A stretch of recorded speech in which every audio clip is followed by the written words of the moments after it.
ഇന്ന് നമുക്ക് കള്ളപ്പത്തിൻ്റെ ഒരു റെസിപ്പി നോക്കാം. കള്ള് ചേർക്കാതെ എങ്ങനെയാണ് നല്ല സോഫ്റ്റായിട്ടുള്ള കള്ളപ്പം ഉണ്ടാക്കുന്നതെന്ന് നോക്കാം. വളരെ പെട്ടെന്ന് തന്നെ നമുക്ക് തയ്യാറാക്കി എടുക്കാവുന്നതാണ്.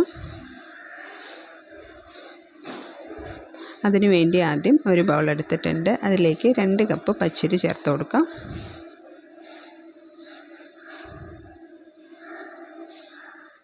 ഇനി നമുക്ക് പച്ചരി നല്ലപോലെ ഒരു 3-4 തവണ കഴുകി വൃത്തിയാക്കി എടുക്കാം.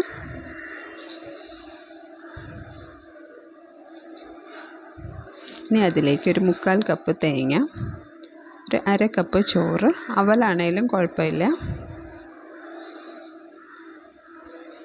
1 ടേബിൾ സ്പൂൺ ഷുഗർ ചേർത്ത് കൊടുക്കാം. അതിലേക്ക് 1/2 ടീസ്പൂൺ ഈസ്റ്റ് കൂടെ ചേർത്ത് കൊടുക്കാം. ചേർത്ത് നല്ലപോലെ ഒന്ന് മിക്സ് ചെയ്ത് കൊടുക്കാം. അതിലേക്ക് അരിയുടെ മുകളിൽ നിൽക്കാൻ പാകത്തിനുള്ള വെള്ളമാണ്. ഞാനൊരു 1.5 കപ്പ് വെള്ളം ചേർത്ത് കൊടുത്തിട്ടുണ്ട്. ചേർത്ത് നമുക്ക് ഒന്ന് ജസ്റ്റ് മിക്സ് ചെയ്ത ശേഷം 3-4 മണിക്കൂർ ഒന്ന് കുതിർത്താനായിട്ട് മാറ്റി വയ്ക്കാം.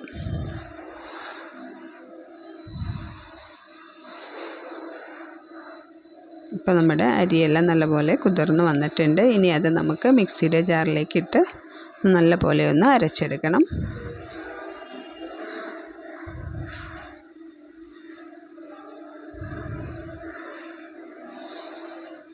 അതിലേക്ക് ഒരു 1/2 ടീസ്പൂൺ ജീരകവും 2-3 വെളുത്തുള്ളി കൂടെ ചേർത്ത് കൊടുക്കാം.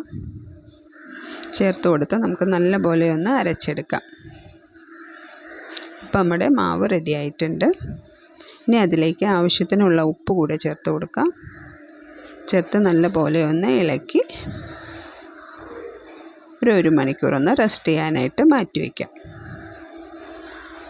അപ്പോൾ നമ്മൾ നൈറ്റ് ആണെങ്കിൽ നൈറ്റ് ഇതുപോലെ ചെയ്ത് വെച്ചാൽ രാവിലെ എണീറ്റ് പടയൊന്ന് അരച്ച് നമുക്ക് ബ്രേക്ക്ഫാസ്റ്റ് തയ്യാറാക്കുന്ന ടൈം ആകുമ്പോഴത്തേനും മാവ് കറക്റ്റായിട്ട് പൊങ്ങി വന്നിട്ടുണ്ടാകും. ഇപ്പോൾ നമ്മുടെ മാവ് നല്ലപോലെ പൊങ്ങി വന്നിട്ടുണ്ട്.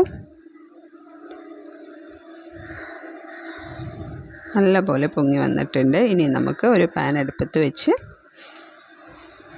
അപ്പം ചുട്ടെടുക്കാം. നല്ല സോഫ്റ്റായിട്ടുള്ള നല്ല പഞ്ഞി പോലെയുള്ള അപ്പമാണ്. വളരെ എളുപ്പത്തിൽ തന്നെ നമുക്ക് തയ്യാറാക്കി എടുക്കാൻ പറ്റും.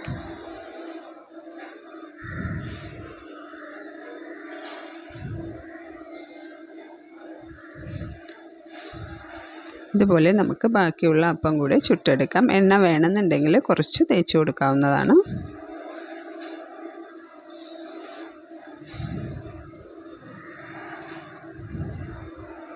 വളരെ എളുപ്പത്തിൽ തന്നെ നമുക്ക് കള്ളപ്പം തയ്യാറാക്കിയെടുക്കാം. എല്ലാവരും ഒന്ന് ട്രൈ ചെയ്ത് നോക്കൂ. വീഡിയോ ഇഷ്ടമായാൽ ലൈക്ക് ചെയ്യാനും ഷെയർ ചെയ്യാനും സബ്സ്ക്രൈബ് ചെയ്യാനും മറക്കരുത്. Thank you.